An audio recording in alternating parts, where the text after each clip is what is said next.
હાલો મિત્રો, આજે આપણે બનાવશું લીલા ચણાનું શાક. આપણે એમાં કાંદા ટમેટાની ગ્રેવી કરી છે. 2 ટમેટા અને 2 કાંદા ટમેટાની ગ્રેવી કરી નાખી. હવે આપણે તેલ મૂકીને એનો વઘાર કરી નાખીશું. આપણે આમાં 3 પાવડા જેટલું તેલ નાખ્યું છે. આપણું તેલ ગરમ થઈ ગયું છે. હવે આપણે એને વઘાર કરી નાખીશું. તો આપણે અડધી ચમચી એમાં રાઈ નાખીશું. અડધી ચમચી એમાં આપણે જીરું નાખીશું. એટલે આપણે 2 ચપટી હિંગ નાખીશું અને લીમડીના પાન આપણે હવે કાંદા ટમેટાની ગ્રેવી નાખીશું. હવે આમાં આપણે ચણા નાખીશું. હવે હલાવીને આપણે બધો મસાલો કરી નાખીશું.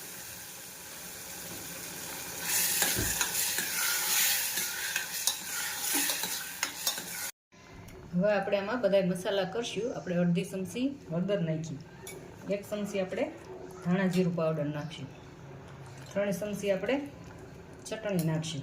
ચટણી તીખું તમને જેટલું પસંદ હોય એટલું. આમાં લીલા મરચાંની પેસ્ટ નખાય. અને આપણે 2 ચમચી ખાંડ નાખશું અને સ્વાદ પ્રમાણે આપણે મીઠું નાખશું. આપણે 1 ચમચી નાખ્યું છે. હવે આપણે હલાવી. આમાં આપણે લીલા ચણામાં આપણે પાણી નથી નાખવાનું. કાંદા ટમેટાની ગ્રેવીમાં જ આપણે 1 સીટી પાડવાની છે. ધીમા તાપે આપણે 1 જ સીટી પડવા દેવાની, એટલે આપણું શાક બનીને તૈયાર થઈ જાય. આવું શાક બહુ મસ્ત લાગે છે લીલા ચણા. તો આપણે 1 જ સીટી પડવા દેવું. આપણે હવે 1 સીટી પડી ગઈ છે. આપણે ઢાંકણ ખોલી નાખીશું. જો કેટલું મસ્ત બન્યું.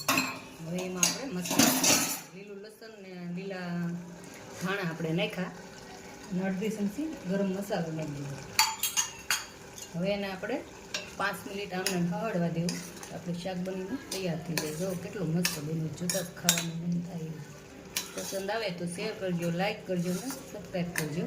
આપણું લીલું ચણાનું શાક તૈયાર. હવે 5 મિનિટ આ રીતના આપણે સડવા દેવું. હવે આપણે 5 મિનિટ થઈ ગઈ છે. જો તેલ ઉપર આવી ગયું. આટલી વાર આપણે 1 સીટી પાડીને પછી આ રીતના હળવા દેવાનું. હવે આપણું શાક બનીને તૈયાર. હવે આપણે એને સર્વ કરી દેવું. જો કેટલું મસ્ત બન્યું છે.